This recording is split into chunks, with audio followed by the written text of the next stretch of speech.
안녕하십니까. 저는 고2를 넘긴 지 얼마 되지 않은 이제는 노인이라는 말이 어색하지 않게 된 여자입니다. 남들과 다를 바 없이 다른 사람들과 비슷한 나이에 결혼해서 아이 낳고 지금껏 장성시킨 특별할 거 없지만 제 나름대로는 제 할 도리를 다하며 살아왔다고 생각한 인생이었죠. 얼마 전에 겪게 된 제 상식으로는 차마 상상조차 할 수 없었던 기야말 일을 겪기 이전까지는 말이에요. 세상에 어떻게 이런 일이 있을 수가 있어. 도대체 너한테 진심이라는 게 존재하긴 했던 거니? 어떻게 이렇게 온 가족을 감쪽같이 속이고. 어머니 고정하세요. 이러시다가 정말 큰일 난다니까요. 여러분들께서는 혹시 믿어 의심치 않았던 사람의 생각지도 못했던 면모를 보신 적이 있으실까요? 그렇다면 여러분께서는 이렇게 보고도 믿기 어려운 일을 겪으셨다면 어떻게 하실 것 같으세요? 저는 7순이나 먹은 이 나이에도 불구하고 쉽사리 답을 찾기가 힘들었습니다. 더군다나 제가 가족이라고 감싸 안았던 이의 부정을 마주했을 때 정상적인 사고를 하는 것조차 쉽지 않더라고요. 이 나이 목도로 그래도 어지간한 세상 풍파에는 적응을 했다고 생각했는데 그건 역시 제 착각이고 오만이었던 모양입니다. 제 남편과 저는 둘 다 공직 생활을 했습니다. 제 나이와 비슷한 여성들이 퇴직할 때까지 일할 수 있는 비율이 그리 높은 편은 아니죠. 저 역시 그런 제 자리를 지키고 아내로서, 며느리로서, 엄마로서 살면서 직장인으로서의 삶을 끝까지 놓치지 않기 위해 평생을 애써야 했습니다. 하지만 직업 가지신 여성분들 중 이렇게 저처럼 평생 직장을 가지려고 노력하신 분들이 어디 한둘이겠습니까? 그럼에도 불구하고 제가 끝까지 직장 생활을 무사히 마칠 수 있었던 것, 그 자체는 제 인생의 큰 복이라고 생각합니다.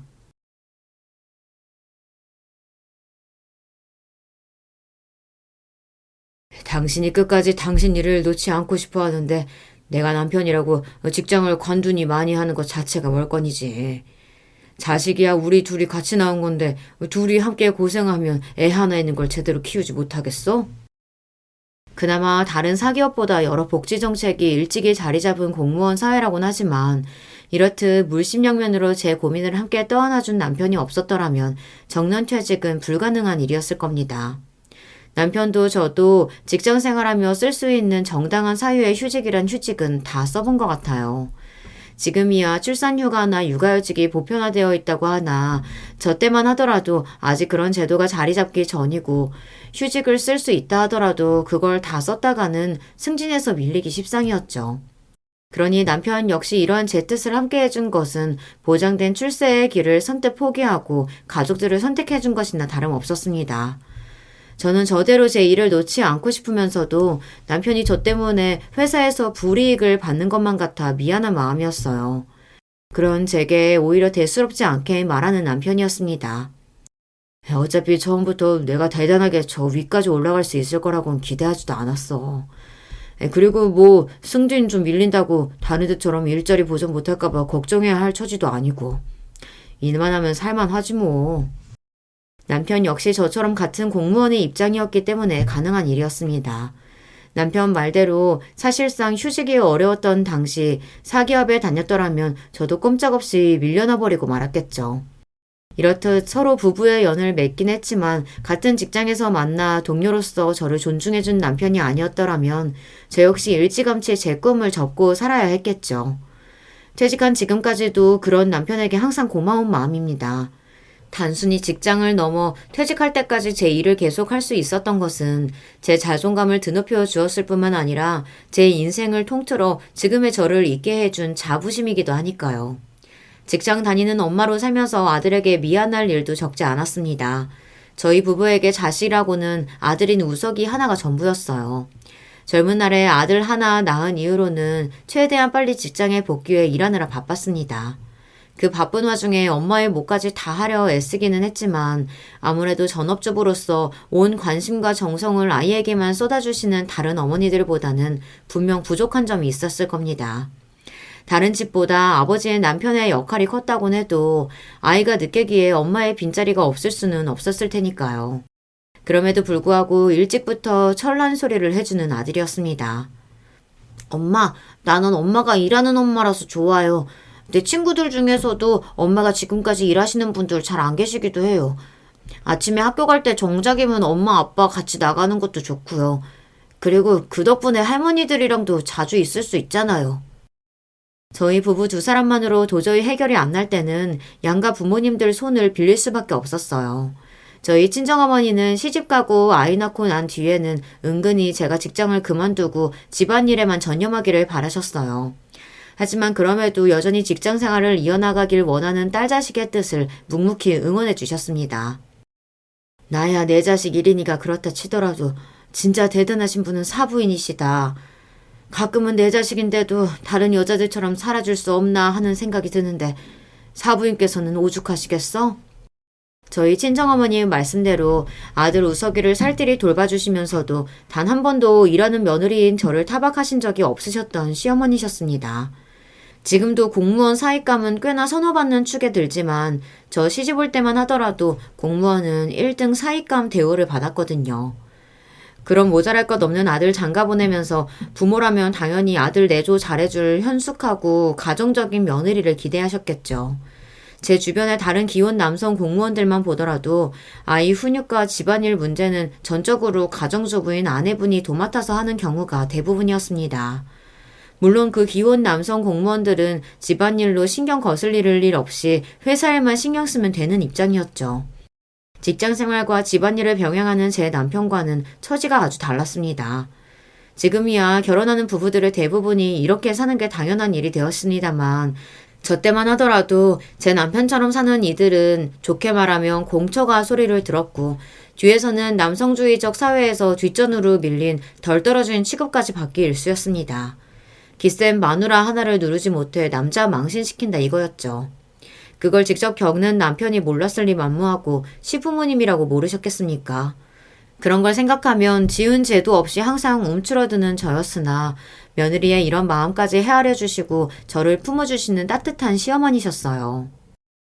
예, 우석어미야.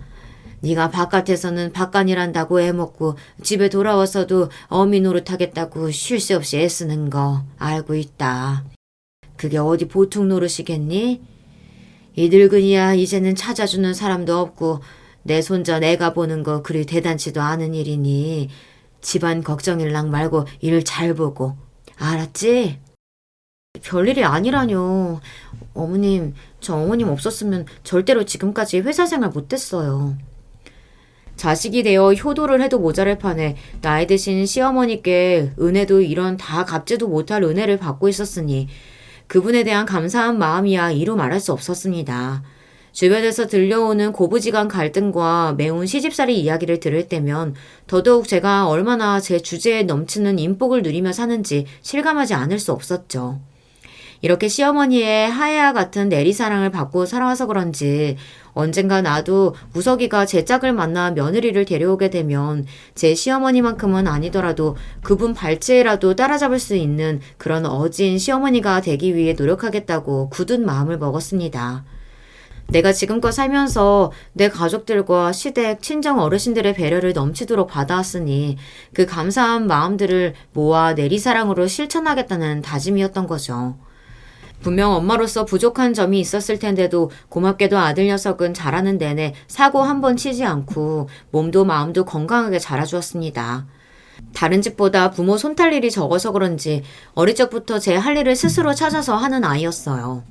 아무래도 엄마인 제가 다른 집 엄마처럼 마냥 어리광을 받아줄 수 있는 형편이 아니다 보니 자기도 모르게 일찍 철이 든 것 같아 미안한 마음이었습니다.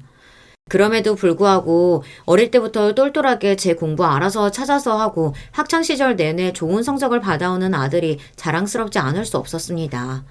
좋은 대학에 진학한 이후 졸업해서 국내 굴지의 대기업 입사에 성공했을 때도 아들에 대한 자랑스러움과 기특함으로 그간에 치열했던 제 삶이 결코 헛되지 않았구나 하는 생각이 들었습니다. 비슷한 시기에 정년퇴임하게 된 남편과 귀농을 결정했을 때도 아들과 떨어져서 살게 되었다는 아쉬움은 있었으나 언제나 믿음직한 아들이었기에 걱정은 없었습니다. 엄마, 아버지, 그동안 고생 정말 많으셨어요. 제가 취업해서 회사 생활해보니까 몇 년 되지도 않았는데 우리 부모님은 도대체 이걸 어떻게 평생을 하셨을까 싶더라고요. 그 고생 다 겪으시면서 지금껏 저 키워주시느라 정말 애 많이 쓰셨어요.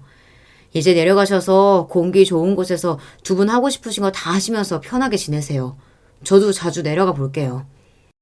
다른 사람도 아니고 아들에게 그동안의 노고를 인정받은 듯한 말을 듣자 뿌듯한 마음이었어요. 사실 귀농은 남편의 오랜 소망이었습니다.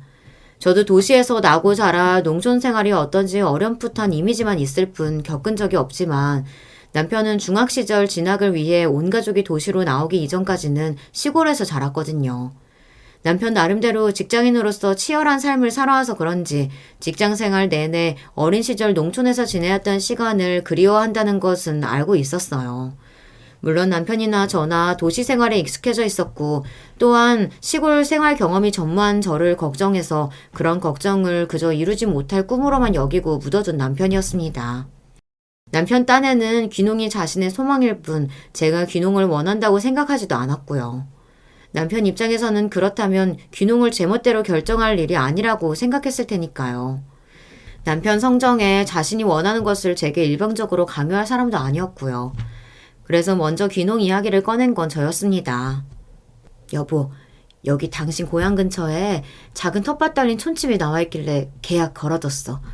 우리 내려가서 한번 살아보자. 아니, 당신 어떻게 이런 생각을 다 했어? 시골 생활이 여기서 지내는 것보단 불편함이 많을 텐데 당신 정말 괜찮겠어? 그동안은 당신이 나 생각해준다고 고생 많이 했잖아. 나도 한 번쯤은 당신이 원하는 거 따지지 않고 들어주고 싶어. 나도 이런 생활은 처음이니까 은근히 기대되기도 하고. 아, 여보, 고마워.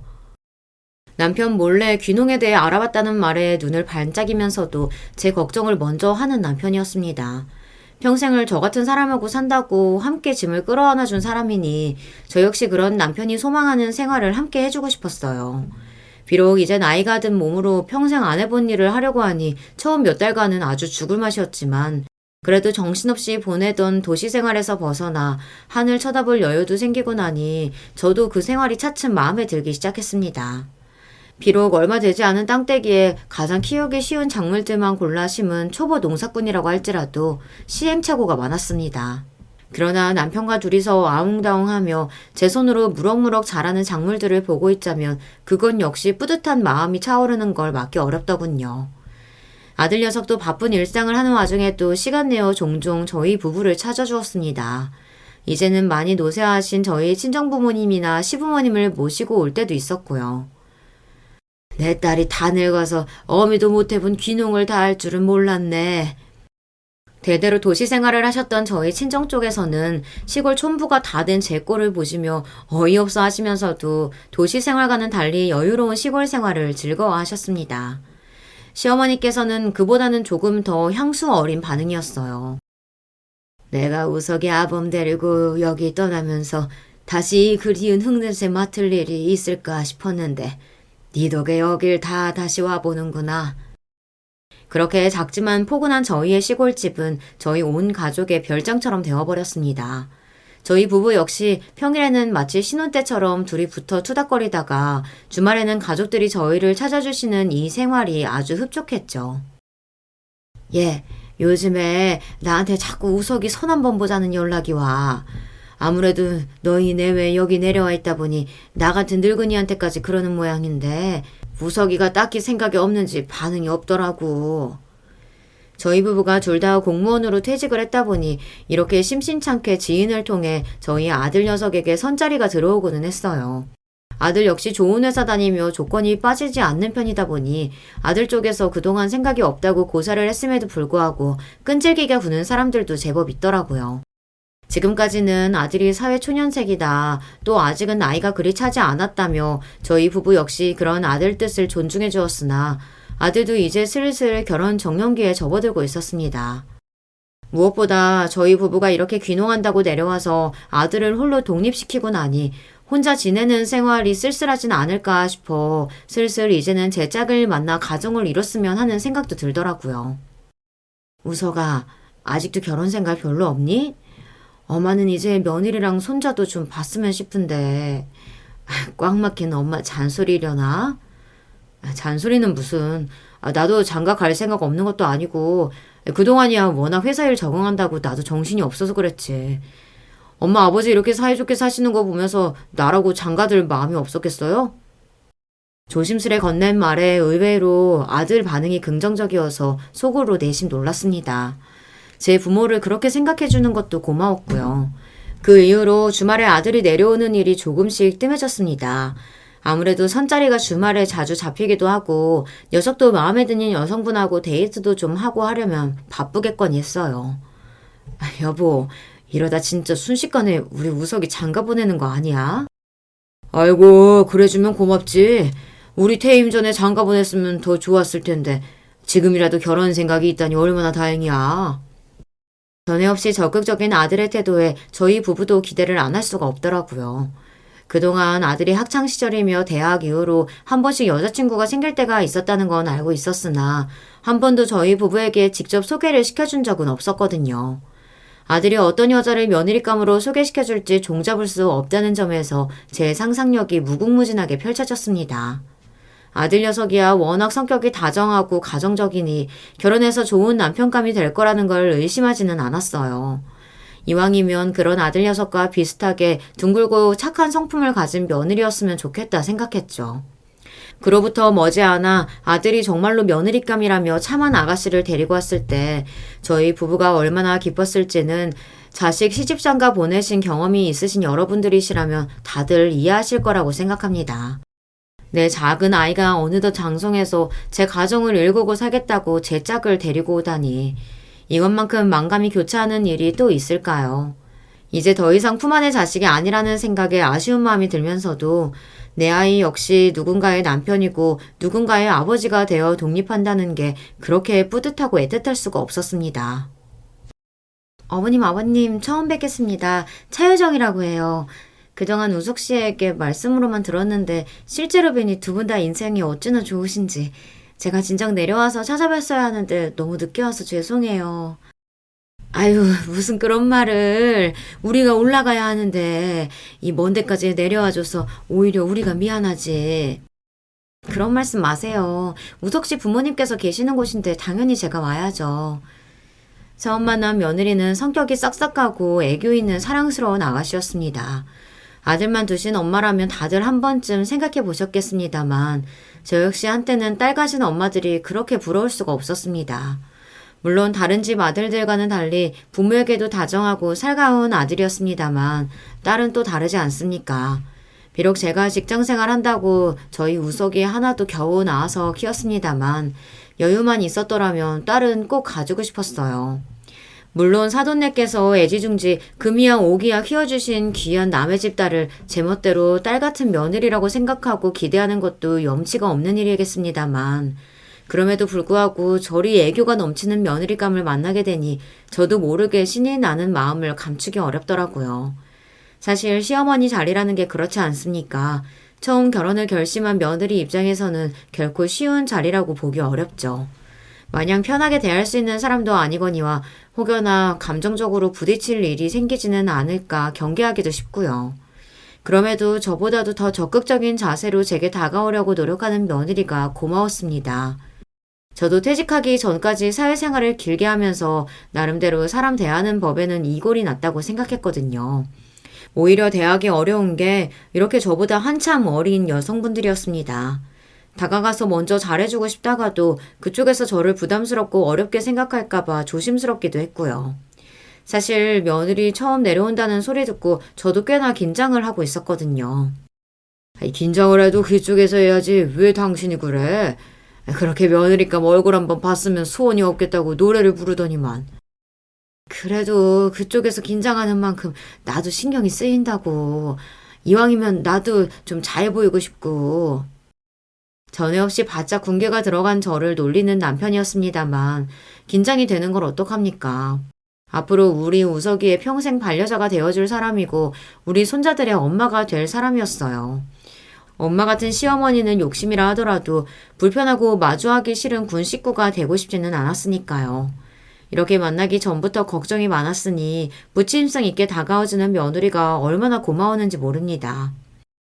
이 사람도 부모님이 외국에 계셔서 지금 한국에서 혼자 지내고 있거든. 그래서 말인데 가능하면 결혼을 좀 서둘렀으면 해요. 얼마 전까지만 하더라도 결혼에 영 관심이 없어 제 부모를 조마조마하게 했던 아들은 한 번 마음을 먹으니 아주 불도저가 따로 없었습니다.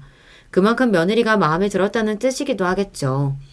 여자 옆에 있는 아들의 모습을 처음 보는 저희 부부 입장에서는 그게 신기하기도 하고 반갑기도 했어요. 저희 부부 앞에서 서로를 마주보는 아들과 며느리 눈빛을 보니 더욱 그러했습니다. 저리 서로를 애정 담긴 눈으로 바라보고 있으면 그것 외에 다른 게 뭐가 더 필요하겠습니까? 그저 아들 며느리 내외가 사이좋게 오래오래 잘 지내주는 것 말고 부모로서 더 바랄 것도 없겠죠. 남편이나 저나 아들이 마음에 들어서 데려오는 아가씨인데 애초에 결혼을 반대하느니 딴지를 걸 생각조차 해본 적이 없었고요. 그나저나 친정부모님께서 두 분 모두 외국에 계시면 그동안 혼자서 참 외로웠겠어요. 솔직히 지금까지는 그랬는데 이제는 우석 씨가 있으니까요. 이 사람이 얼마나 다정한지 우석 씨 만나기 시작한 이후로는 한 번도 그런 생각 해본 적 없어요. 엄마인 제 앞에서 신이 나서 제 아들 자랑을 하는 며느리가 귀엽게 느껴지기도 했어요. 내 아들 저렇게 예쁘게 봐준다는 게 참 고마운 일이라고 생각도 했고요. 다만 저나 며느리 친정부모님 되시는 분들이나 다 아이들 곁에 있지 못해 결혼 준비가 걱정이었습니다. 어머니, 그런 걱정 하나도 안 하셔도 돼요.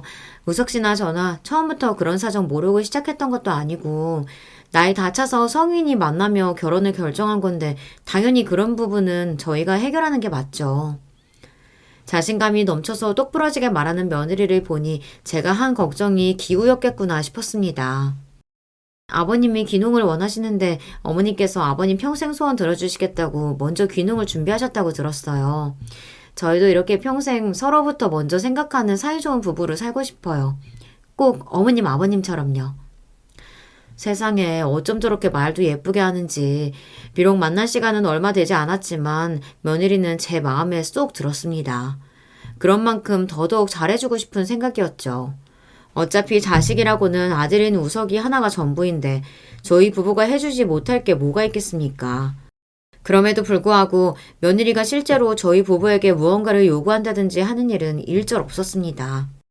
친정어머니도 없이 홀로 하는 결혼 준비가 결코 녹록지 않을 텐데도 혼자서 척척 결혼 준비를 꼼꼼하게 해나가는 모습이 기특하기 이를 데 없었죠. 저렇게 밝고 씩씩하고 긍정적인 아이가 내 아들의 짝이 되어준다니 기쁜 마음이었습니다. 결혼식 날이 거의 다 돼서야 사돈 되시는 분들 얼굴을 뵐 수 있었습니다. 두 분 역시 촉박한 일정으로 급하게 결혼하는 딸아이 때문에 적잖이 놀라신 게 아닌 것 같더라고요. 사부인, 저희가 둘 다 해외에 기반을 두고 있는지라 딸 자식 맡겨놓고 이제야 인사를 올리게 되어 정말이지 송구한 마음뿐이네요. 무슨 말씀을 그렇게 하세요. 저희야 유정이처럼 싹싹하고 심성 고운 아이 저희한테 보내주셔서 그저 사돈어른 사부인께 감사드릴 따름이죠. 딸 자식 혼자 국내에 두시고 어떻게 걱정이 없으시겠습니까만 그만큼 저희가 유정이 저희 자식이다 생각하고 잘 돌보겠습니다. 사돈 내외 두 분 다 서글서글한 좋은 인상으로 연신 며느리를 부탁하셨습니다. 두 분 모두 인상이 좋으신 게 며느리가 그런 부모님 인상을 닮았구나 생각했어요. 일정 때문에 더 길게 머무르지 못하시고 아이들 결혼식만 보고 공항으로 향하시면서도 연신 눈물을 훔치며 제 양손을 부여잡고 부탁의 말씀을 전하시는 사부인이셨습니다. 정말로 감사합니다, 사부인. 친정엄마인 저보다도 이렇게 우리 유정이한테 마음 써주시니 제가 사돈만 믿고 우리 아이 맡기고 갑니다. 사부인, 우리 유정이도 정말로 저희 집 식구가 됐으니 제 자식이나 진배 없어요. 그러니 걱정하지 마시고 타지 생활에 몸 상하지 않으시도록 건강만 유의하세요. 그렇게 아쉬운 짧은 만남을 뒤로하고 사돈 내외는 출국하시고 유정이는 정말로 저희 집 식구가 되었습니다. 어머님, 아버님, 저 왔어요. 아이고, 어제 저녁에도 늦게까지 일했다면서 주말에는 쉬지 뭐하러 힘들게 여기까지 내려왔어. 결혼 후로 아들 며느리 내외는 저희 부부를 보러 시골에도 자주 내려왔습니다. 결혼한 지 얼마 되지 않아 아직 생활이 익숙해지지도 않았고 여러모로 어수선할 텐데도 저희 부부에게 살갑게 다가오는 며느리였어요. 그런 며느리 몸 축날까봐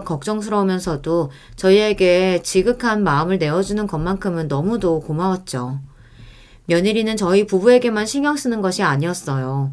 모두 시골로 떠나고 적적하실 저희 친정부모님과 시부모님에게까지 신경을 쓰고 있었습니다. 며칠 전에 유정이가 와서는 날 더 쌀쌀해지기 전에 보양 한번 제대로 하자며 오리백숙을 먹고 왔지 뭐야. 젊은 애들이 그런 요리 잘하는 집 찾기가 쉽지 않았을 텐데 간만에 아주 맛있게 먹고 왔다. 날씨가 쌀쌀해지면 꼭 한 번씩 몸살 기운이 있으셔서 시어머니가 걱정이라는 제 말을 흘려듣지 않았던 며느리였습니다. 거기다가 시어머니 좋아하시는 음식까지 기억해두고 찾아갔다는 말에 어찌나 고맙고 기특하던죠. 네가 며느리는 나보다 낫다. 나야 평생 직장 생활한다고 어머님 고생이나 시켰지. 효도는 우리 유정이가 다 하는구나. 아니에요, 어머님. 저는 어릴 때 친가구 외가구 할아버지 할머니께서 일찍 돌아가셔서 항상 할머니 할아버지까지 있는 애들이 부러웠거든요. 우석 씨한테 시집 온 덕분에 그동안 못 받아본 할머니 할아버지 사랑을 2배나 받게 되니 제가 더 이득이죠. 그러면서 까르르 웃는 며느리를 보고 사람 하나 들어오는 게 집안에 얼마나 중대한 일인지 새삼 깨달았습니다. 아들 녀석 결혼하기 전에도 집안 분위기야 좋았습니다만 그래도 며느리가 저희 집 식구가 된 이후에 비할 바가 아니었어요. 어쩌면 저렇게 어여쁜 아이가 우리 집에 들어와 준 건지 저런 예쁜 며느리 데리고 온 아들 녀석까지 기특할 지경이었죠. 여보, 이것 좀 봐. 서류 처리하는 문제 때문에 읍내에 나갔던 남편 표정이 심상치 않았습니다.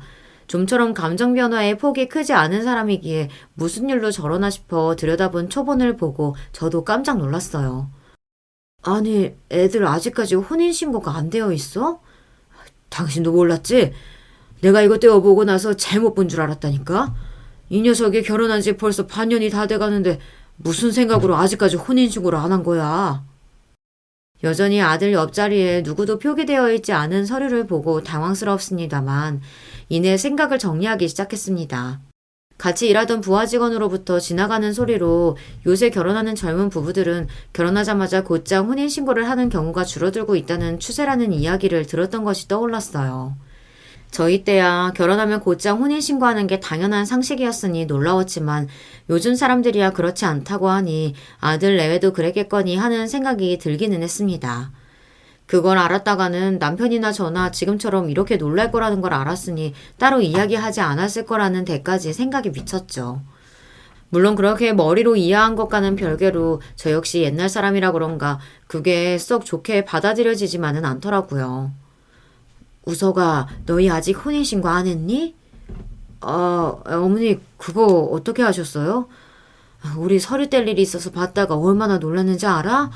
요새 젊은 사람들 곧장 혼인신고 안 한다고 하기는 하더라마는 그래도 엄마나 너희 아버지나 좀 그렇더라고. 웬만하면 자꾸 미루지 말고 혼인신고부터 해, 응? 다른 뜻이 있어서 그런 건 아니고 요새 주변에서 많이들 그렇게 하니까 저희도 심각하게 받아들이지 않고 있었어요. 첫 결혼기념일쯤에서 혼인신고할 생각이었으니까 조만간 할게요. 걱정하실 거 하나도 없어요, 엄마. 대수롭지 않게 말하는 아들 말에 노인네 둘이서 너무 심각하게 받아들인 거 아닌가 싶기는 했지만 그래도 아들이 걱정할 것 없다고 하니 그 말을 믿기로 했습니다. 실제로 저희 부부 걱정할 만한 짓은 단 한 번도 한 적이 없는 아들이기도 했고요. 예, 우석애미야. 요새 유정이한테 무슨 일 있니? 왜 그러세요, 어머님? 유정이가 뭐라고 해요? 아니, 평소처럼 우리한테 잘하기는 하는데 요즘 애가 표정이 영 어두워서 말이지. 우석이한테 물어봐도 별일 없다고는 하는데 다음에 애들 내려가면 네가 슬쩍 한번 떠볼래? 며느리인 제게도 그렇게 다정하게 대해주신 시어머니셨는데 손자 며느리의 얼굴에 드리운 수심을 그냥 넘어가실 분이 아니셨습니다. 평소에 워낙 밝은 아이다 보니 좋지 못한 일이 생기면 더욱 얼굴에 티가 날 터였어요. 분명 제 시할머니께 걱정 끼쳐드리기 싫어 그저 괜찮다고만 했겠거니 생각하니 며느리 마음이 힘들었겠구나 싶었어요. 그래서 그 다음 주 주말에 내려온 며느리 손을 잡고 넌지시 물어보았습니다. 유정아, 혹시 무슨 일 있어? 어른들 걱정시키기 싫어하는 네 마음은 알지만 사돈내외도 여기 안 계시는데 우리가 네 부모 아니겠어. 그러니까 뭐든 거리끼지 말고 마음에 걸리는 거 있으면 나한테 얘기해봐. 응? 처음에는 아니라며 괜찮다며 손사래를 치던 며느리가 점점 울먹이기 시작하더니 잔뜩 풀이 죽어 입을 열었습니다. 그게 실은 저희 친정부모님이 일이 요새 갑자기 안 좋아지셔서 많이 힘드신 것 같아요. 자식이라고는 저 하나밖에 없는데 여기 떨어져 있으니 쉽게 가보지도 못하고. 그리고 제가 간들 두 분께 무슨 도움이 되겠어요. 저도 제 가게 한다고 빠듯한 판에 자식이 능력이 있으면 이럴 때 부모님도 척척 도와드리고 하면 좋은데 못난 자식이라서 도움도 못 되어드리는 것 같아 너무 속상해요. 가뜩이나 쉽게 만날 수도 없는 친정 부모님인데 그런 부모님이 타지에서 갖은 역경을 겪고 계시다고 생각하면 그의 마음이 어땠을까 싶어 마음이 아팠습니다. 그날 저녁에 남편과 한참 이 문제로 상의를 했습니다. 여보, 다른 사람도 아니고 우리 유정이 부모님 일인데 우리가 대단하게 도움은 못 드린다고 하더라도 할 수 있는 건 해드렸으면 싶어. 나도 마찬가지지. 그동안 유정이가 우리나 우리 부모님들한테 어떻게 했는데. 멀리 시골까지 내려온 시부모님을 보겠다며 바쁘게 사는 와중에도 부지런히 내려와 얼굴을 비춰준 며느리였습니다. 그것뿐입니까? 귀농한다고 자식 노릇도 제대로 못한 제 시부모모까지 대신해 제 친정부모님과 시부모님에게까지 귀한 마음을 내준 며느리였어요. 솔직히 그때 하는 걸 생각해보면 며느리인 저보다도 양가 부모님들 입장에서는 유정이가 더 반가우셨을 겁니다. 그리 기특한 손자 며느리가 혼자서 저리 앓고 있는 것은 그분들 또한 원치 않으실 일이라고 생각했습니다. 그렇게 조금이나마 저희가 융통할 수 있는 돈이라면 사돈 내외를 돕는 데 보태자고 남편과 말을 맞추었습니다. 그렇게 실로 오랜만에 제가 다시 서울로 올라가게 되었어요. 얘 유정아, 나 지금 서울 간다? 어머니 어떻게 연락도 없이 미리 말씀을 좀 하시지. 너 나을 것 없어. 신경 쓰지 마. 평생 서울 살던 사람인데 뭐가 걱정이야. 그래도 그게 아니죠 어머님. 기어이 저를 마중 나오겠다고 서울 터미널로 나온 며느리였습니다. 갑작스러운 방문에도 불구하고 환하게 웃으며 뛰어오는 며느리가 반가웠어요. 어머님, 짐 이리 주세요. 아유, 안 무거운데. 바쁜데 나오지 말래도. 무슨 말씀이세요? 이게 어머님 얼마 만에 서울 나들인데요. 집에 가는 택시를 잡기 위해 택시 승강장까지 걷는 내내 제 팔짱을 끼고 쫑알쫑알 신이 나서 떠드는 며느리를 보니 조금 안심이 되더군요. 집에 가면 사돈내외에 도와드릴 계획을 말해주고 조금이나마 며느리 수심을 덜어주어야겠다 마음먹었습니다. 기사님 잘 부탁드립니다. 우렁차게 택시 기사님께 인사하는 인사성 밝은 며느리와 함께 아들네 집으로 향하며 그간의 근황을 주고받았습니다. 처음에는 며느리와 이야기하는데 신경이 팔려서 눈치채지 못했는데 문득 이상한 생각이 들어 슬쩍 주변을 둘러보니 아들 집 가는 방향이 아니더라고요. 제가 최근 얼마간 시골 생활을 해서 그렇지 평생 여기서 뿌리내리고 살았던 사람인데 그거 하나를 눈치채지 못하겠습니까? 아무래도 터미널에서 내린 사람이다 보니 시골 촌부라 생각하고 바가지 요금을 씌우려고 저러나 싶어 저도 모르게 얼굴이 찌푸려지더라고요. 저도 모르게 언짢은 말투로 기사님께 말했습니다. 기사님, 불러드린 주소가 이 방향이 아닌데요. 돌아가지 말고 가던 길로 가주세요. 그런 제 말에도 대꾸가 없는 기사님이셨습니다. 그제야 며느리도 뭔가 이상하다 싶었는지 말했어요. 기사님, 저희 서울 사람이에요. 길 다 알고 가는 거니까 돌아가지 마시라고요. 네? 그때였습니다. 기사님이 예고 없이 갑작스럽게 유턴을 해서 차를 돌리신 것은 말입니다. 갑작스레 돌아가는 차체에 저나 며느리나 정말이지 기겁을 했습니다. 기사님, 지금 뭐 하시는 거예요? 차 세워요. 당장 차 안 세워요? 겁에 질려 소리치는 저와 며느리를 뒤돌아본 기사님이 그제야 마치 비명과도 같이 소리를 지르셨습니다. 할머니, 정신 차려요. 저 여자가 어떤 여잔데 지금 저딴 여자 따라가면 할머니 진짜 죽어요. 지금 도대체 무슨 소리를 하시는 거예요? 반쯤 정신이 나간 듯한 기사님 상태에 공포가 밀려오더라고요. 다행히 기사님은 차를 돌린 지 얼마 되지 않아 차를 세웠습니다. 바로 인근 지구대였어요. 대체 이게 무슨 일인가 혼비백산하는 사이 기사님이 지구대 안으로 뛰어들어가셨습니다.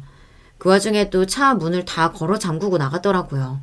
그렇게 꼼짝없이 며느리와 택시 안에 갇혔다는 걸 깨달은 바로 그 순간 택시기사님이 경찰관 옷자락을 부여잡고 헐레벌떡 뛰어오셨습니다. 여기 있잖아요, 고운숙이. 저 흉악한 현상수배법. 대체 지금 무슨 소리 하시는 거예요? 우리 며느리 이름은 차유정이에요. 사람 잘못 보셨어요. 사람을 범죄자 취급하는 행동에 기가 차 화가 나 소리를 지르는 제 옆에서 며느리 표정이 새파랗게 질렸습니다.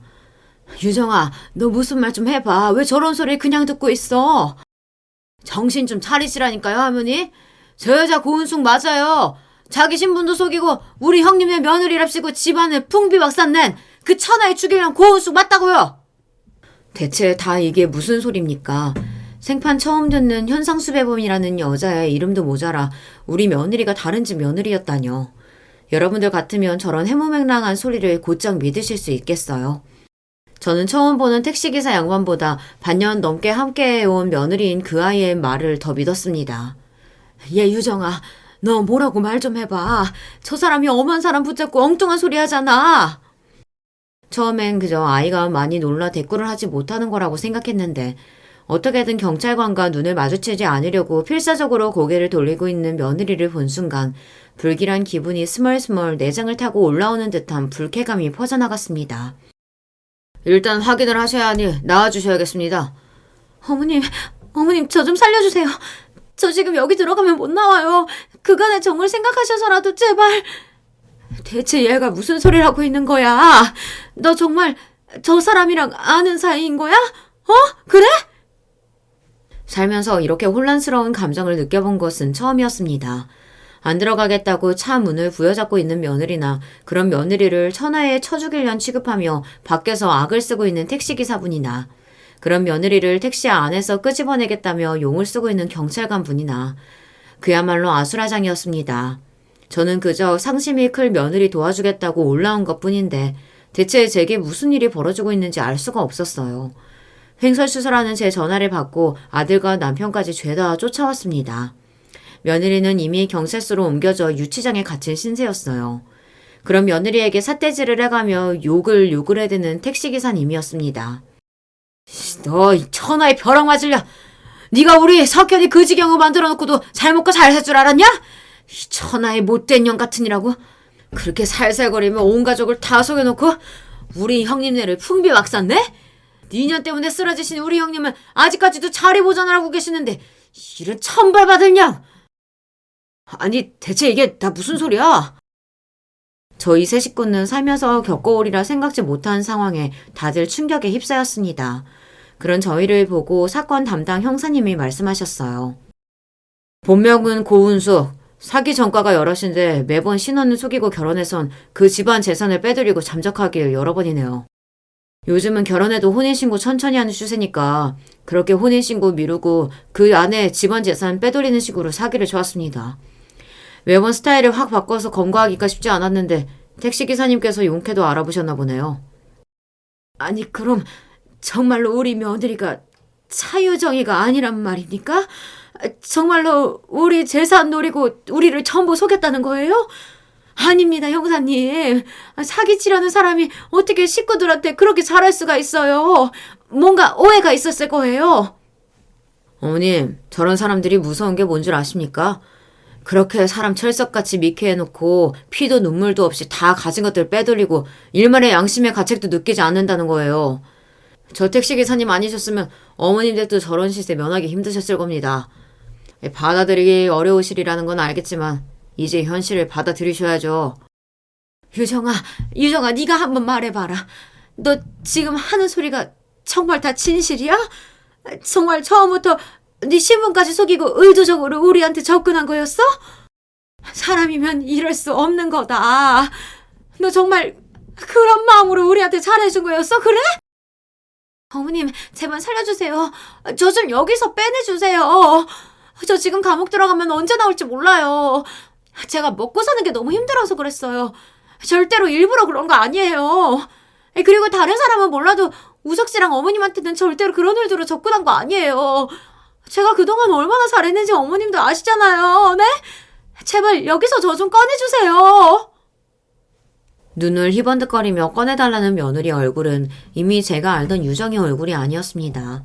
어떻게든 이 상황을 모면해보려 제게 매달리는 며느리 얼굴을 보며 그제야 이 모든 것이 단 한순간도 진실되지 못했었다는 것을 깨닫고야 말았습니다. 저는 거의 무너지는 심정으로 절규했어요. 어떻게 네가 이럴 수가 있어. 우리가 너를 어떻게 생각했는데. 우리 우석이가 우리 집안 어르신들이 너를 얼마나 아꼈는데 어떻게 이런 식으로 사람을 기만해. 엄마 고정하세요. 이러다 정말로 쓰러지세요. 너는 사람도 아니야. 어떻게 사람 진심을 가지고 놀 수가 있어. 그 아이 이야기만 나오면 곧 숨 넘어갈 사람처럼 화를 삼키지 못하는 저 때문에 아들과 남편이 저를 경찰서 밖으로 끄집어낸 거죠. 아들과 며느리의 이혼은 당연한 일이었습니다. 사실 애초에 혼인신고를 한 적도 없고 저희가 알던 그 소름 끼치는 여자 신혼 자체가 애초에 존재한 적도 없는 것이니 이혼이라 할 것도 없었지만 말이에요. 제 앞에서야 당장 넘어가려는 엄마 때문에 티를 내지 못했지만 아들 역시 얼마나 충격이 컸겠습니까. 괘씸한 마음에 업계 최고 변호사를 써서 억대의 소송을 걸었다는 사실은 뒤늦게 알게 되었어요. 다른 피해자들과는 달리 저희는 아직 직접적인 경제적 손해는 입지 않았습니다만 사람을 기만해서 신분을 속이고 결혼까지 해서 마치 진짜 우리 식구라도 된 양 기만했던 것을 그냥 넘어갈 수는 없었겠죠. 아들의 심정이야 10분 이해합니다. 저희 친정부모님과 시부모님께는 차마 이 경악할 사실을 제대로 알릴 수조차 없었습니다. 어르신들 모두 연세가 적지 않은데 이런 제 눈으로도 직접 보고도 믿기 어려운 충격적인 사실을 어떻게 받아들이실지 걱정되어 차마 말씀을 못 드리겠더라고요. 그저 며느리가 일 문제로 친정 부모님이 계신 해외로 출국했다는 정도로 얼버무렸습니다. 며느리, 아니 제가 며느리라고 생각했던 사기 전과범 고은숙은 그 길로 구속이 되었습니다. 택시기사님 형님 댁 외에도 피해자가 한둘이 아니었기에 혐의는 눈덩이처럼 불어나고 있었습니다. 아무리 우리나라 사기죄 형량이 가벼운 편이라곤 하나 그 정도의 재질이면 쉽게 사회로 돌아오기는 어려울 겁니다. 뒤늦게야 알았지만 그 친정 부모님이랍시고 저희에게 인사시킨 사람들 역시 당연히 가짜였습니다. 작정하고 사람을 속이려 들면 어떻게 이렇게까지 할 수 있나 싶어 헛웃음이 나올 지경이었어요. 살면서 이러저러한 일들 겪을 만큼 겪었다고 생각했는데 이번 일만큼은 정말이지 쉽게 극복하기가 어렵더라고요. 저뿐만 아니라 남편이나 특히 아들에게도 큰 상처가 된 일이었습니다. 우석아, 이만하길 다행이라 생각하자. 그래도 이런 식으로나마 사실을 알게 된 게 어디니? 더 큰 일 겪기 전에 이런 식으로 마무리된 것만 해도 천운이라 생각하자. 응? 죄송해요. 어머니 아버지까지 이런 일에 휘말리게 만들어서 정말 면목이 없습니다. 무슨 그런 소리를 하고 있어. 네가 잘못한 게 뭐가 있다고. 사망 어디에 하소연을 할 수도 없는 일을 겪은 아들을 혼자 둘 수 없어 귀농 생활을 잠시 중단하고 아들 곁에 머물며 서로의 상처를 다독였습니다. 이럴 때 의지할 수 있는 게 가족 말고 또 누가 있겠습니까? 아들을 위해서이기도 했지만 저희 부부가 받은 상처가 아무는데도 꼭 필요한 시간이었습니다. 한동안 말수가 많이 줄어 걱정이었던 아들 녀석도 저희 부부와 함께 지내며 해를 넘기기 시작하니 점점 기력을 되찾기 시작했습니다. 주말에는 온 가족이 함께 시골집으로 내려가 열매도 따고 저희가 거둔 것으로 밥도 해먹고 하며 오롯이 가족이 함께 하는 시간을 보냈어요. 처음에는 생각이 많아 착잡해 보였던 아들도 정직하게 일한 만큼 돌아오는 농사일에 집중하다 보니 생각 정리가 된 모양이었습니다. 엄마 아버지, 저 이제 정말로 괜찮아요. 엄마 아버지 덕분에 이제는 제정신도 차렸고 이제 내려가셔서 두 분 편하게 지내세요. 당장의 부모 걱정 덜어주겠다고 더 큰 근심을 남길 어리석은 아이가 아님을 알기에 이제는 정말로 아들이 괜찮아졌다는 걸 알게 되었습니다. 요즘은 가끔씩 주말에 내려오는 아들과 여전히 정다운 시간을 보내며 지내고 있어요. 아들 녀석이 다시금 마음의 문을 열고 새로운 사람을 만나기 시작한 걸 알았을 때 우리 가족에게 불어닥친 그 끔찍한 악연이 마침내 완전히 끊어졌음을 실감하게 되었죠. 제 입으로 이 긴 이야기를 죄해보기는 처음인데 제가 말하면서도 이게 정말 내가 겪은 일이 맞나 싶을 정도로 기가 막힌 이야기네요. 여러분들 보시기엔 어떠신가요? 그저 이만하게 끝나길 다행이다. 그리 흘려보낸 제 선택이 옳았던 게 맞을까요? 어찌되었든 어미 된 입장에 아들에게 괴로운 시간이 끝나고 새 인연이 찾아왔다는 그것만큼 중요한 일이 없는 것 같습니다. 오늘 제가 여러분께 들려드릴 이야기는 여기까지입니다. 말주변 없는 노인네 길고 긴 이야기 들어주신 모든 분들께 진심으로 감사드립니다. 안녕하세요. 저는 30대 후반 여성입니다. 저는 정말 드라마에나 나올 법한 기구한 인생사를 가지고 있어요. 남들이 들으면 참 재미있을 이야기들인데 저는 정말 힘든 일들이었죠. 하지만 지금은 어느 정도 편해졌기 때문에 여러분들에게 이런 이야기도 할 수 있는 용기와 마음의 여유가 생긴 게 아닐까 싶습니다. 어렸을 때부터 매번 들었던 소리가 있었어요. 지질이 복도 없는 년. 그 말 그대로 저는 정말 지질이도 복이 없는 사람이었습니다. 부모 복도, 친구 복도, 남편 복도 그 무엇 하나 있는 게 없었어요. 매일매일 싸우기만 하는 가난한 부모님 밑에서 태어나 제대로 된 양육 한 번 받은 적 없이 컸고 그게 티가 나는지 친구들이 없었습니다. 그 누구도 불행해 보이는 저와 친해지고 싶어 하지 않았거든요. 친하게 지내고 싶어 하지만 않으면 다행스럽게요. 저는 학창시절에 가난하고 혼자라는 이유로 정말 모진 괴롭힘을 당했어요. 동급생인 친구들에게 말이죠. 선생님과 부모님의 방관 아래 친구들의 괴롭힘은 더더욱 심해졌고 저는 고등학교도 채 졸업하지 못한 채 집을 뛰쳐나왔습니다. 어딘들 그 지옥 같은 학교와 집보다는 나을 것 같았거든요. 하지만 나와서도 쉬운 건 아니었어요. 여자애다 어리다는 이유로 일을 하고서도 돈을 못 받는 일이 허다했고 성추행 같은 건 일상이었습니다. 정말 험난하고 모진 세월을 보냈어요. 하지만 어딘들 그 집과 학교보다 낫다는 생각으로 이를 악물고 버텼습니다. 안 해본 일이 없이 밤낮으로 일을 한 덕분에 20살이 될 즈음에는 작은 원룸을 구할 수 있었어요. 물론 월세긴 했지만 말입니다. 그래도 아무도 침범하지 않는 제 공간이 생겼다는 사실에 정말 벅찼었던 기억이 있네요. 그동안은 식당 같은 곳에서 일하면서 쪽방에 얹혀 살았었거든요. 그즈음 아버지가 돌아가셨다는 소식이 들려왔습니다. 엄마가 찾아왔었어요.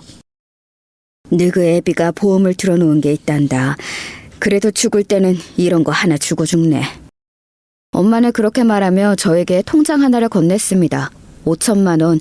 그 당시 저에게는 정말 너무 큰 돈이었어요. 물론 지금도 큰 돈인 건 변함이 없지만요. 이제 와서 엄마 노릇하겠다는 건 아니고 그냥 니도 네 애비한테 괴롭힘 당하면서 컸으니까 그 보상이라고 생각하고 받아. 그 돈을 거절할 만큼 현실을 모르는 것도 아니었고 또 그 큰 돈을 거절할 만한 배짱도 없었습니다. 그래서 그냥 받았어요. 그리고 하던 일을 잠시 그만두고 고등학교 검정고시를 준비했습니다. 인제 와서 공부를 새로 시작하겠다는 건 아니었지만 중졸은 아무래도 더 취직할 때 불리하더라고요. 최소 고졸은 되어야 할 것 같아서 그냥 검정고시를 봤어요. 그래도 공부머리가 아예 없던 건 아닌지라 수월하게 검정고시를 딸 수 있었습니다.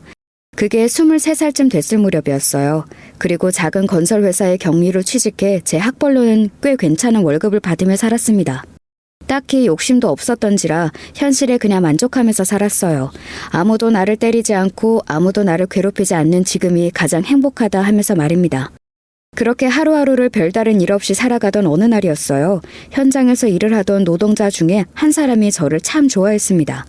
어렸을 때부터 외로움을 많이 타서 그런 건지 아니면 저한테 그렇게 잘해주는 사람을 처음 만나서 그런 건지 저는 그 사람을 참 좋아했어요. 그렇게 몇 년간 연애하고 프로포즈를 받았을 때도 정말 행복했었습니다. 제 집안 사정을 알고 그는 저를 더 신경을 썼어요. 그래도 당신 엄마인데 인사는 가야지. 그 사람은 굳이 엄마에게 인사를 가겠다고 하더군요. 저랑 엄마는 저한테 돈을 가져다 준 그날 이후 한 번도 얼굴을 본 적이 없었거든요. 그 사람 성화에 못 이겨 거의 10년 만에 엄마를 보러 갔습니다. 오랜만에 보는 엄마는 많이 늙어 있더군요. 그 모습에 마음이 좀 쓰이긴 했던 것 같아요. 꼭 그렇게 험한 일 하는 사람이랑 결혼해야겠니? 엄마는 나중에 저에게 그렇게 물었었어요. 아버지가 목수셨거든요. 험한 일 하는 사람들은 성품도 험하다고 그러면서 말리셨던 기억이 있습니다. 내 결혼이야. 나는 엄마처럼은 안 살 거니까 걱정하지 마. 내가 무슨 자격으로 네가 하겠다는데 말리겠니? 그냥 걱정스러워서 그러는 거야. 하지만 저는 엄마의 말을 듣지 않고 결혼했어요. 그리고 그와 사는 7년 동안 한 번도 후회를 한 적이 없습니다. 그 사람은 정말 저에게 잘했고 다정했어요. 저랑 그 사람 사이에는 아들이 하나 있었는데 아들에게도 정말 다정한 아빠였습니다. 결혼한 뒤로 종종 얼굴을 보는 엄마도 정말 괜찮은 사람인 것 같다고, 그때 편견이 있었던 것 같다고 그렇게 이야기했으니까요.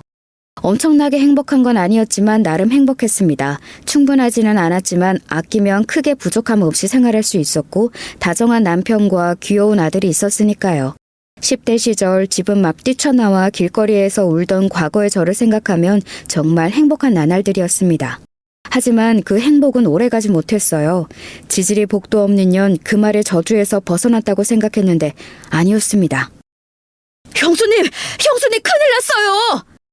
그 전화를 받고 손을 발발 떨며 평소에는 절대 타지 않는 택시까지 잡아타고 남편이 있다는 응급실로 향했어요. 그곳에는 이미 숨을 거둔 남편이 누워 있었습니다. 믿기지도 않았고 믿고 싶지도 않았습니다. 그저 황망한 얼굴로 멍하니 서서 눈물만 뚝뚝 흘렸어요. 심장마비라고 하더군요. 일을 하다가 쓰러졌는데 조금 늦게 발견이 됐다고요. 저는 정말 정신이 하나도 없었습니다. 뭔가를 처리할 정신도 장례를 준비하고 치를 정신 같은 것들 말이죠. 그래서 남편의 직장 동료들이 하라는 대로 멍하니 앉아서 고개를 끄덕이고 사인을 했어요. 나중에 알고 보니 산재 처리를 하지 않겠다는 회사의 각서 같은 것들이었더라고요. 정말 지지리도 복도 없죠. 하루아침에 남편을 잃은 젊은 과부에게 멍하게 앉아서 울고만 한 사람에게 그런 각서에 사인을 하라고 들고 온 회사 사람들이나 정신없는 틈을 이용해서 저에게 사인을 받아간 남편의 직장 동료들이나 말입니다. 그래서 저는 남편의 회사에서 단 한 푼도 받지 못했어요. 위로금이라고 지급해준 돈도 장례 비용으로 다 썼으니 제 수중에 남는 건 정말 하나도 없었습니다. 하루아침에 5살 난 아들을 혼자 키워야 하는 과부 신세가 되었어요. 그 사람은 보험 하나 제대로 들어놓은 게 없었거든요. 내 몸이 짱짱한데 보험은 무슨 보험? 그거도 한 달에 내야 할 금액이 꽤 되더라고. 그거 저축해서 우리 성준이 맛있는 거 한 번 더 사주지. 늘 그렇게 이야기했었거든요. 그래서 그 사람이 그렇게 죽고 나서 정말 저는 내몰리듯 일을 시작해야만 했습니다. 가진 게 없는 제가 혼자 어린애들을 키우려면 그래야만 했으니까요. 불행 중 다행인 건 너 일하는 동안에는 애는 내가 볼게. 뭐 어차피 어린이집 갔다 오면 몇 시간만 봐주면 되는데 뭐.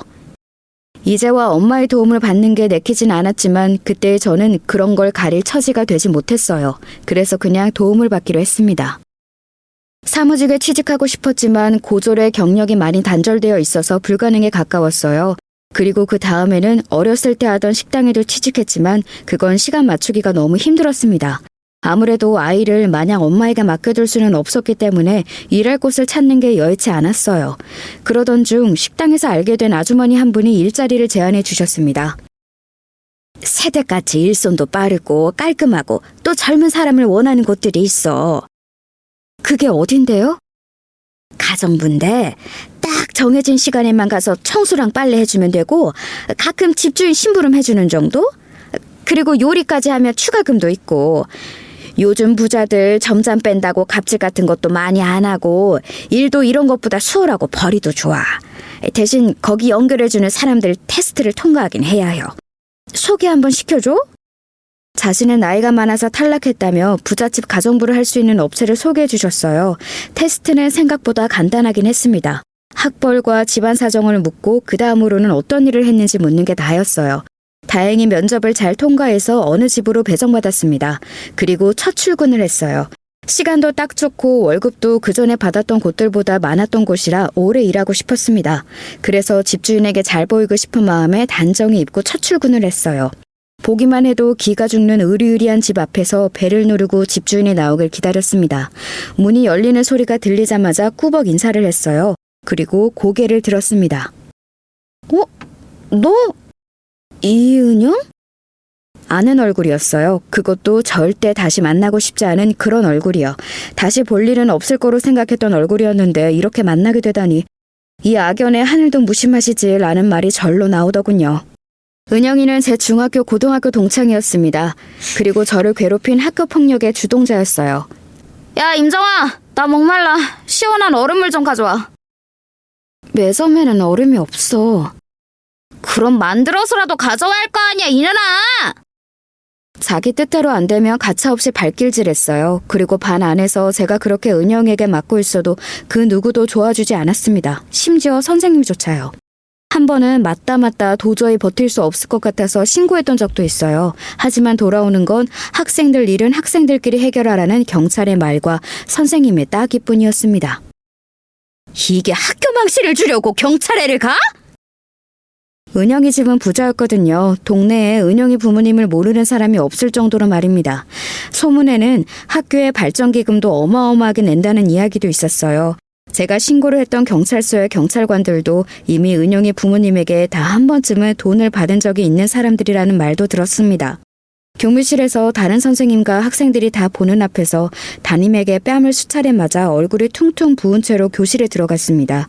그 교실에 들어가자마자 저에게 펼쳐진 상황은 그전보다 더 지옥이었어요. 제 몸으로 걸레를 빤 물이 부어졌습니다. 그리고는 냄새가 난다며 은영이는 자기 코를 막았어요. 너한테 걸레 냄새 나는 거 알아? 제가 울면서 대답했어요. 네가 지금 걸레 빤 물을 부었잖아. 은영이가 제 말을 듣고서는 비웃더군요. 아니, 원래도 나 너한텐 항상 그 걸레반 시큼한 냄새 같은 게 났어. 몰랐어? 진짜 몰랐어요. 저한테 그런 냄새가 난다는 사실을 말입니다. 없지만 그런 티를 내지 않기 위해서 제일 자주 했던 게 목욕과 빨래였는데 집안에서 나는 쿰쿰한 냄새는 숨길 길이 없었나 보더라고요. 은영이의 그 말에 얼굴이 확 달아올랐습니다. 정말이지 너무 부끄러웠어요. 그래서 네 주변에 아무도 안 가는 거잖아. 너한테 냄새나서. 그러고는 은영이는 제 옆에도 오기 싫다는 듯 주위의 물건들을 저한테 하나씩 집어던졌습니다. 아주 세게 말이죠. 그러면서 말을 이어갔어요. 경찰을 신고해? 네가 아직 나한테 덜 맞았지? 그지? 미안. 뭐라고? 정아야, 잘 안 들려. 미안. 은영이가 깔깔거리며 큰 소리로 웃더군요. 그러고서는 금방 정색하며 저를 바라봤습니다.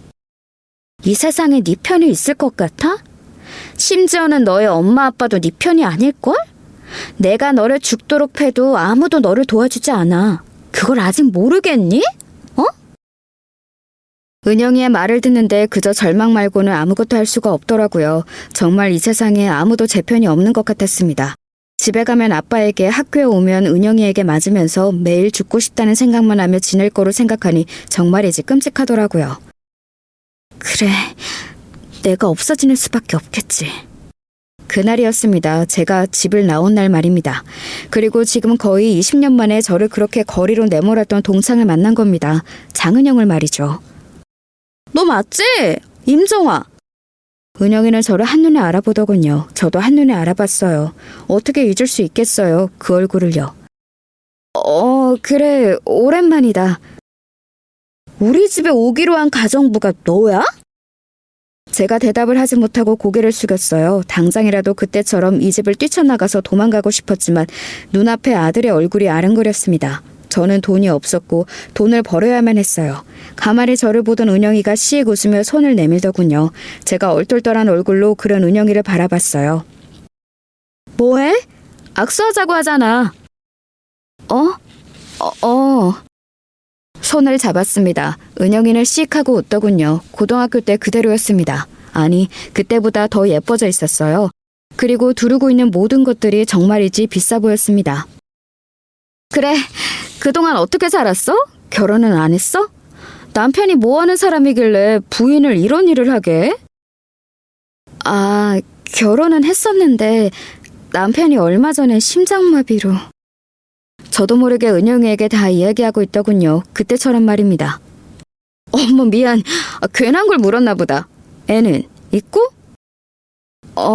올해 5살, 아들 하나 있어. 우리 애도 5살인데 나도 아들이야. 그래?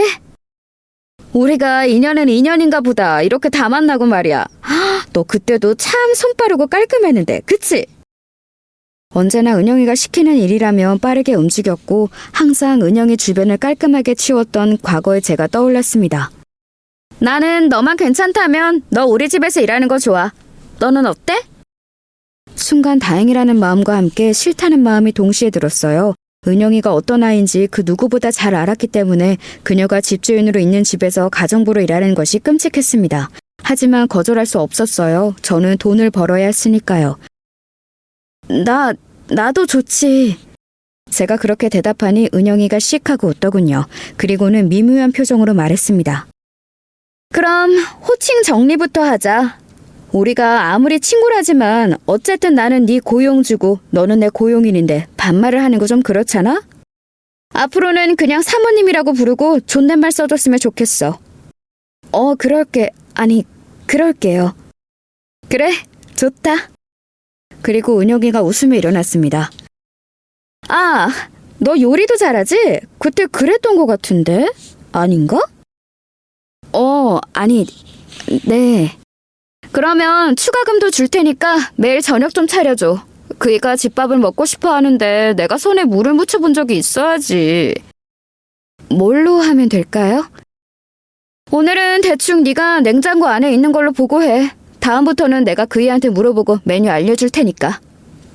그렇게 말하고는 은영이는 방으로 들어갔습니다. 그리고 방 안에서 깔깔거리는 소리와 함께 누군가와 통화를 하는 말소리가 얼핏 들려왔어요. 그래, 걔! 걸레 냄새 나던! 그래! 걔가 우리 집 가정 보러 왔다니까? 완전 웃기지? 역시 사람 팔자는 안 바뀌어. 여전히 그렇게 살고 있잖아. 일부러 그러는 건지 아니면 저를 사람 취급하지 않아서 듣든 말든 상관하지 않는 건지 은영이는 시끄럽게도 통화를 했어요. 그 소리를 밖에서 듣고 있는데 다리에 힘이 풀리더군요.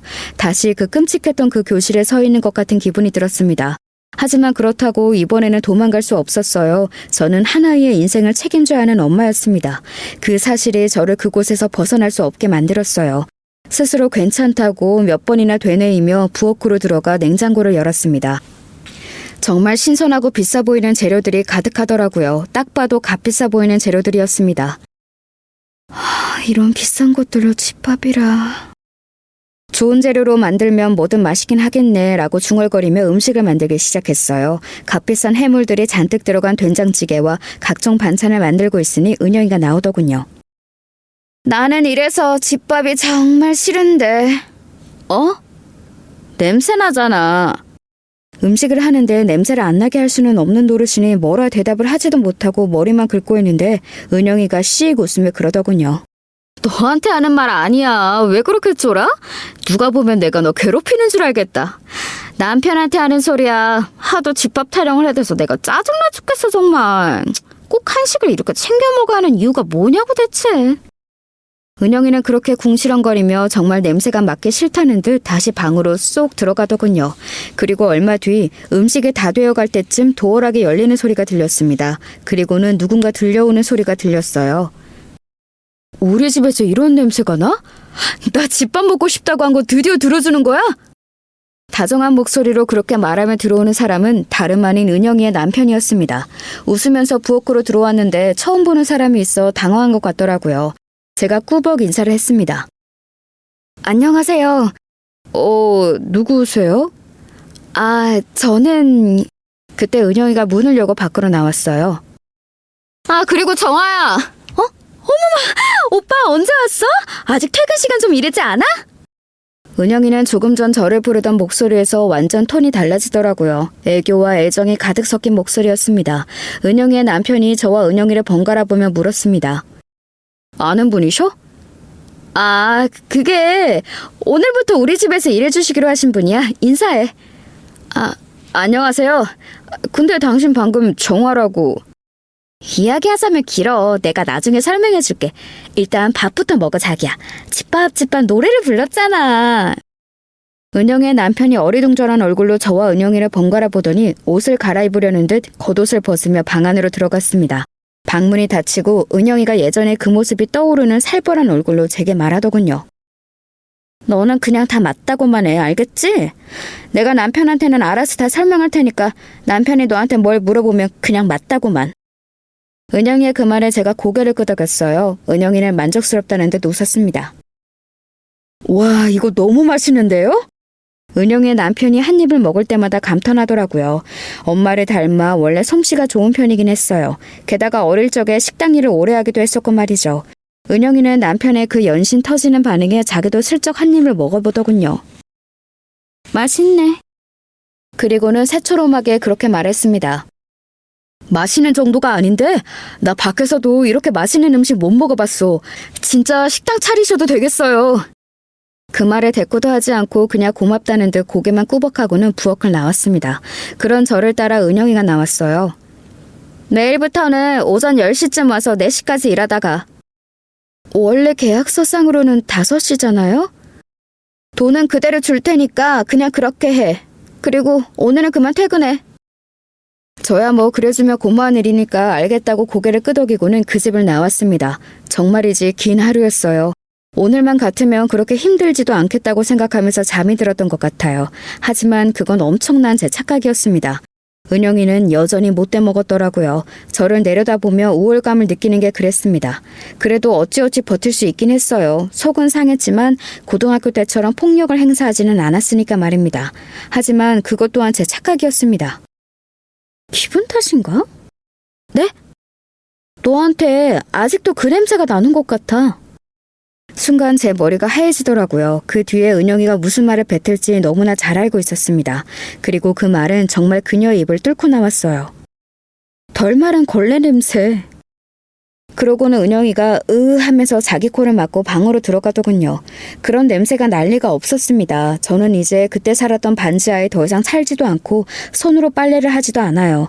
그날 오전부터 은영이는 어딘가 기분이 좋지 않아 보였는데 하루 종일 저에게 화풀이 하다가 정점을 찍은 거였습니다.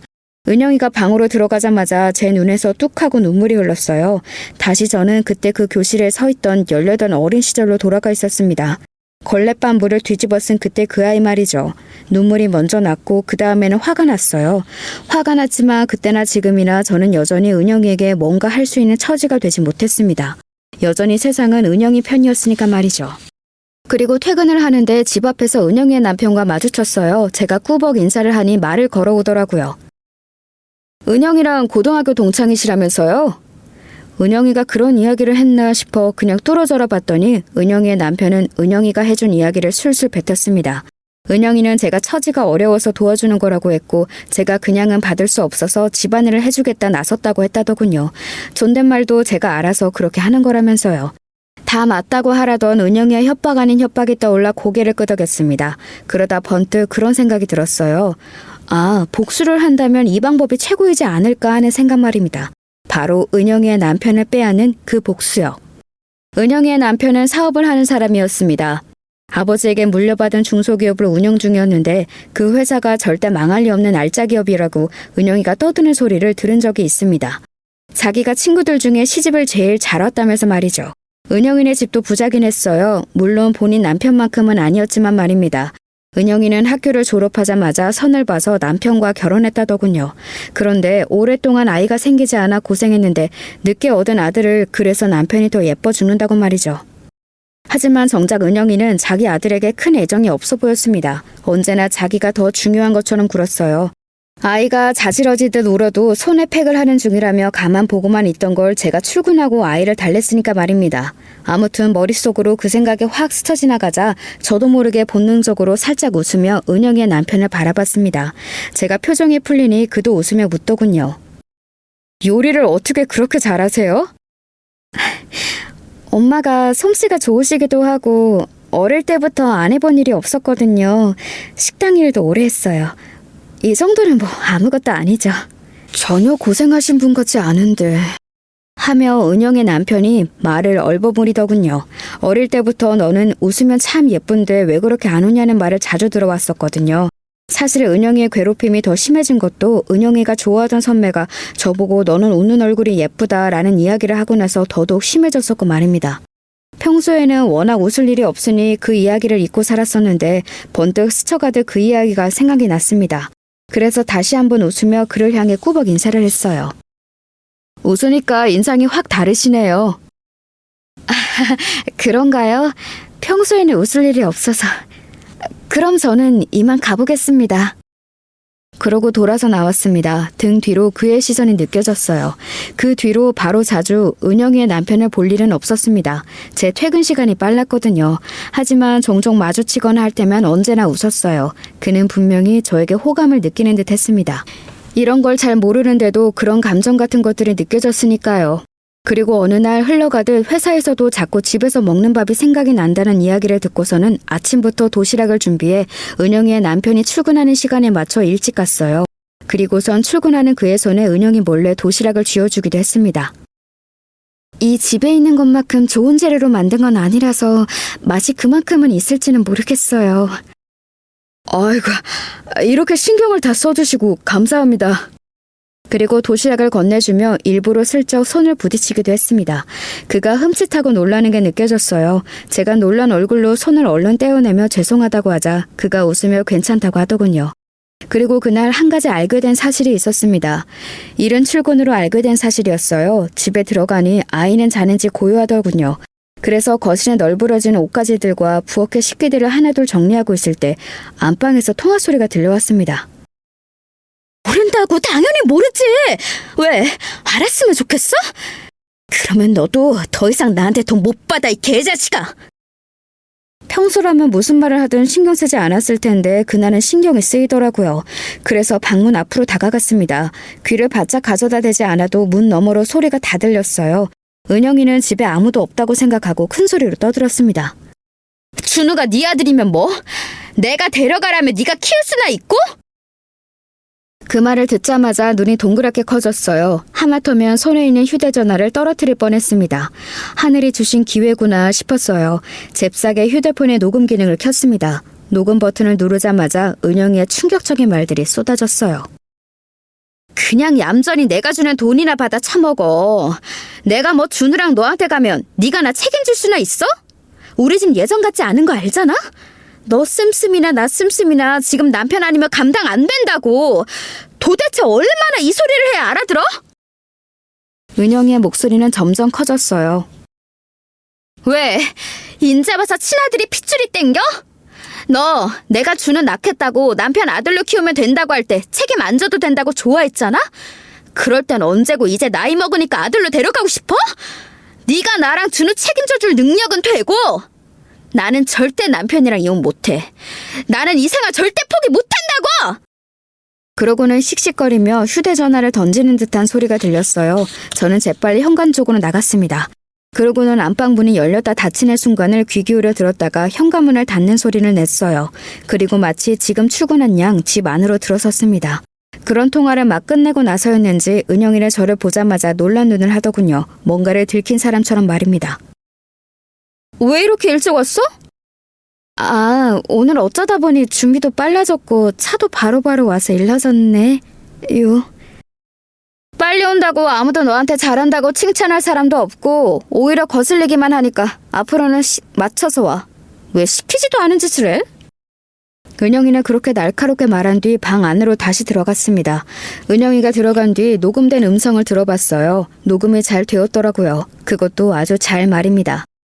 그 뒤로는 무슨 보험을 하나 들어둔 듯 든든한 기분이 들긴 했어요. 은영이의 엄청난 약점을 제가 알게 된 셈이니까 말입니다. 은영이가 무슨 기분 나쁜 소리를 해도 한 귀로 듣고 한 귀로 흘릴 수 있겠더군요. 그러는 와중에 은영이의 남편이 드러내는 저에 대한 호감은 점점 확실해졌습니다. 일찍 퇴근하는 일이 잦아진 게 그중 하나였습니다. 자기 요즘 퇴근이 이르다? 요즘 회사 일이 한가하기도 하고 준우도 너무 보고 싶고. 하여간 아들이라면. 은영이의 남편은 저에게 자꾸 말을 걸고 싶어 했어요. 은영이 없는 틈을 타서 말입니다. 저는 일부러 한 번에 알려주지 않았어요. 그러고는 슬쩍슬쩍 하나 두 개씩 이야기했습니다. 일부러 애가 다르라고 말이죠. 그리고 예상대로 그는 그런 것 같았어요. 점점 대담해졌으니 말입니다. 하루는 은영이가 자리를 비운 사이에 슬쩍 제 손을 잡아서 제가 놀란 얼굴로 그를 봤던 기억도 나네요. 저희는 점점 가까워졌어요. 그리고 밖에서 약속하고 만나는 사이가 됐고 사이가 더없이 깊어졌습니다. 거기까지 가는 거에는 얼마 걸리지 않았어요. 은영이는 뭐랄까 좀 사람 냄새가 덜 나는 것 같아. 애가 좀 차갑긴 하죠. 당신이랑 있으면 진짜 외롭지 않아서 좋아. 제가 느끼기에 그는 저에게 완전히 빠져 있었어요. 하지만 저는 그 무엇도 바라지 않았습니다. 뭘 바라냐는 질문에도 늘 아무것도 필요 없다고 말했어요. 언제라도 떠날 수 있다는 듯 말했습니다. 그는 그런 저에게 더 애끌어했어요. 당신은 진짜 언제라도 훌쩍 떠나버릴 것 같아. 제가 고등학교 때 집을 나왔다고 이야기하고 나서는 더더욱 그렇게 느끼는 것 같더라고요. 하지만 그런 그의 말에도 웃기만 하고 대답은 하지 않았습니다. 그렇게 느끼라고 말이죠. 그는 점점 더 저에게 빠져드는 게 느껴졌어요. 하루 종일 당신이랑만 있고 싶어. 일찍 만났으면 더 좋았을걸. 나 같은 여자랑 당신이 만날 일이 뭐가 있었겠어요. 은영이 남편이 저에게 푹 빠져서 정신을 차리지 못하고 있을 즈음 은영의 히스테릭은 점점 더 심해졌습니다. 아무래도 남편이 외박도 잦고 어딘가 자신에게 관심이 떨어져 가고 있다는 걸 직감적으로 아는 것 같았어요. 여자의 직감은 늘 무서울 정도로 정확하잖아요. 대체 어떤 년이란 말이야? 회사년인가? 아님 전에 친해 보이던 그 동기년인가?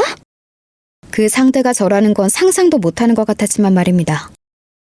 야! 내가 저거 제대로 정리하라고 했지? 삐뚤잖아! 저에게도 점점 더 옛날처럼 악독하게 굴기 시작했어요. 스트레스를 저한테 풀었던 겁니다. 너는 예나 지금이나 제대로 하는 게 하나도 없냐? 멍청해서 그런가? 그리고는 저를 확 밀치고 가는 바람에 제가 넘어졌어요. 그러면서 소파에 부딪혀 팔에 멍이 들었습니다. 은영이는 그런 저를 보고도 저는 미안한 기색 없이 방으로 들어가 문을 쾅 하고 닫았고 말이죠. 그리고 그의 남편은 제 팔을 보고 걱정했어요. 이 멍이 어디서 들었냐고 말이죠. 그래서 정확하게 이야기하지 않고 넌지시 이야기했습니다. 요즘 은영이가 스트레스 받는 일이 많은가 보더라고요. 은영이가 이랬단 말이야? 아는 척하지 말아요. 절대. 그냥 요즘 스트레스 받는 일이 많은 것 같아서 실수한 걸 테니까. 그런 식으로 은영이가 저를 괴롭힌다는 사실을 슬쩍슬쩍 조금씩 풀었어요. 그랬더니 어느 날 그가 묻더군요. 혹시 당신 고등학교 때 그렇게 악독하게 괴롭혔다는 동창이 은영이야? 저는 부정하지 않고 슬픈 듯 웃기만 했어요. 아마 그게 충분한 대답이 되었겠죠. 그는 당장이라도 자신이 관여하고 싶어 했지만 제가 말렸습니다. 저는 철저하게 이 위치에서 벗어날 생각이 없다, 욕심이 없다는 것을 강조했어요. 그는 그런 저를 더 가엾게 여겼고 또 안달이나 했습니다. 은영의 히스테리가 점점 더 심해지고 저는 이제 한 방이 필요하다는 생각이 들었어요. 저는 은영이 자리를 비웠을 때 은영의 휴대폰으로 그 남자에게 문자를 넣었습니다. 집으로 오라는 문자를 말입니다. 집의 비밀번호와 함께요. 그리고 은영의 남편에게도 문자를 보냈어요. 아무래도 알아야 할 것 같다고 하면서 그 녹음 파일을 말입니다. 나 혼자만 알고 그냥 모른 척 하려고 했는데 나는 이제 당신을 너무 사랑하니까 그럴 수 없었어요. 하고 문자를 남기고는 걸려오는 전화를 받지 않았어요. 그러고는 은영의 그 불륜남이 오는 시간에 맞춰 일부러 은영에게 시비를 걸었습니다. 준우, 네 남편애 아니지? 제 말에 은영의 얼굴이 사색이 되더군요. 네가 그걸 어떻게? 네가 통화하는 거 들은 적 있어. 은영이는 잠시 당황하는 것 같더니 오히려 뻔뻔하게 나오더군요. 뭐 예상 못한 바는 아니었습니다. 그래서 뭐 증거 있어? 너 같은 년 말을 누가 믿어주는데? 정아야, 내가 늘 말했지만 세상은 언제나 가진 사람들 편이라니까? 너 같은 거지 새끼들이 아니라? 그래, 너는 그때도 항상 그렇게 말했었지. 어떻게 나이가 들어도 하나도 변하는 게 없냐?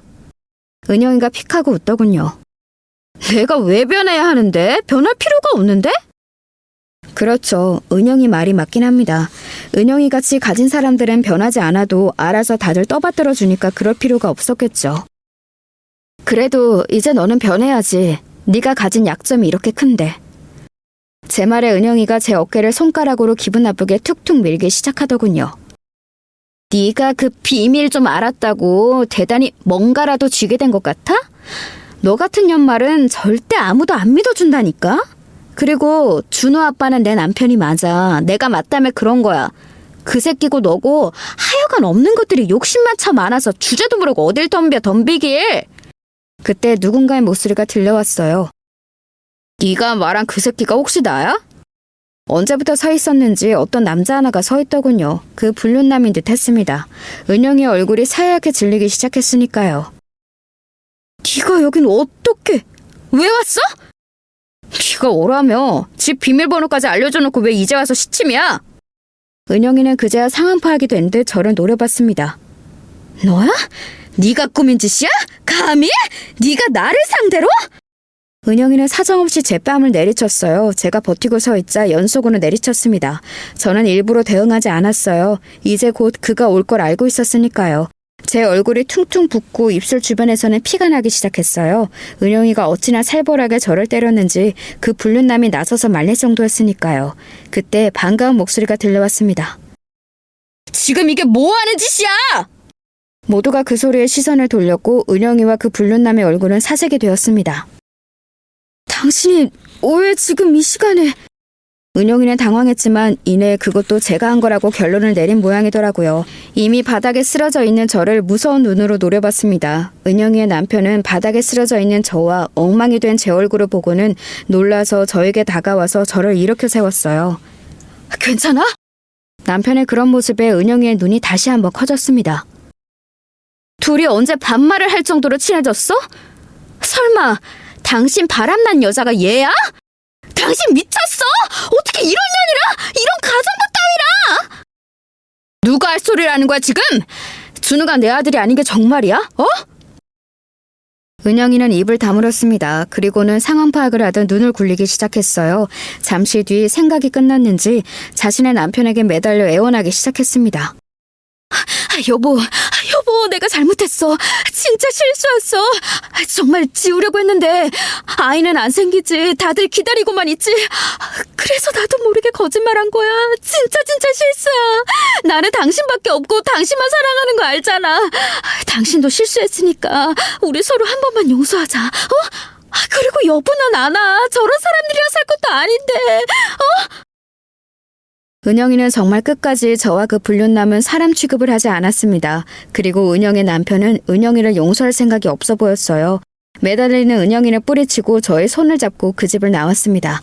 뒤에서 은영이가 악을 쓰듯 소리를 지르는 게 들려왔어요. 그 뒤로 은영이와 은영의 남편의 이혼 소송이 빠르게 진행됐습니다. 유전자 검사 결과 준우는 그의 친자가 아닌 것으로 결과가 나왔어요. 그 빼도 박도 못하는 증거 때문에 은영이는 결국 한 푼도 받지 못하고 쫓겨나듯 이혼당했습니다. 저와 자기 남편의 불륜을 주장했지만 증거가 불충분했기 때문에 받아들여지지 않았습니다. 그리고 얼마 지나지 않아 그는 저에게 청혼했어요. 저는 솔직히 놀라긴 했습니다. 저같이 가진 것 없고 부족한 사람과 정말 결혼까지 할 생각을 하는지는 몰랐거든요. 하지만 그는 정말 진심으로 보였어요. 일부러 접근한 게 미안해질 정도로 말입니다. 망설였지만 저도 이미 그 사람을 좋아하고 있었어요. 그리고 그 사람은 제 사정과 처한 처지를 모두 알고도 저와 결혼을 하고 싶어하는 사람이었습니다. 그 사실만으로 너무 감사했어요. 그렇게 저는 그 사람과 결혼했습니다. 식은 간소하게 치렀어요. 그 사람 집에서 엄청난 반대가 있을 줄 알았는데 그렇지 않은 것도 의외였습니다. 알고 봤더니 그 사람이 이미 몇 번이나 사정사정해서 허락받았다고 하더라고요.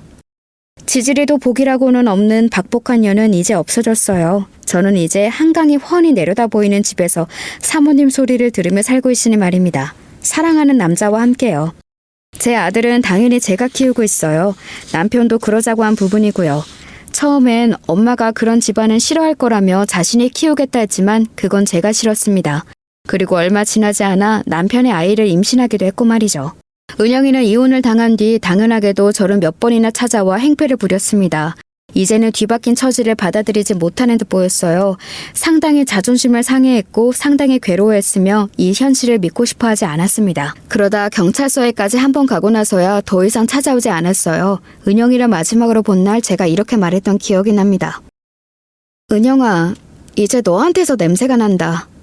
네가 예전에 그랬잖아. 없는 집 애들한테는 특유의 냄새가 난다고. 이제 알겠어. 네가 무슨 냄새를 말한 건지 말이야. 야! 은영이는 정말 큰 비명을 질렀어요. 그러고는 눈물을 흘리며 자기 옷에 냄새를 맡기 시작했습니다. 그 모습을 보고 돌아섰어요. 그리고 얼마 지나지 않아 들은 소식으로는 그 불륜남과 살림을 합쳤다고 하더라고요. 하지만 그 씀씀이를 감당하지 못해서 그 남자에게서도 금방 버림을 받았다고 들었습니다. 그 와중에도 아들은 두고 나왔다고 하더군요. 저는 행복하게 잘 지냅니다. 이제 더 이상 예전 일을 떠올려도 힘들거나 고통스럽지 않아요. 제 인생이 이렇게 바뀔 거라고는 한 번도 생각해 본 적 없지만 말입니다. 결혼 전에는 그렇게 제가 한밥을 좋아하던 남편이 제가 임신을 하니까 제 손에 물 한 방울 묻히는 걸 겁내하는 모습을 보는 것도 행복해요. 물론 누군가를 부리고 사모님 소리를 듣는 게 아직은 많이 어색하긴 하지만 말입니다. 분명 누군가는 저를 비난할 겁니다. 그래봤자 너도 불륜녀 아니냐고 말이죠. 그건 저도 언제나 생각하고 감수해야 하는 부분이라고 생각해요. 또 그 부분에 있어서는 저도 할 말이 없고 말입니다. 하지만 저는 후회하지는 않아요. 지금 누리는 것들 때문만은 아닙니다. 저는 은영이를 용서할 수 없었으니까요. 물론 복수심으로 시작된 일이었지만 저는 지금의 남편을 진심으로 사랑해요. 과거에 그렇게 접근했던 게 너무 미안할 정도로 말이죠. 살아가면서 2배, 3배 잘할 생각입니다.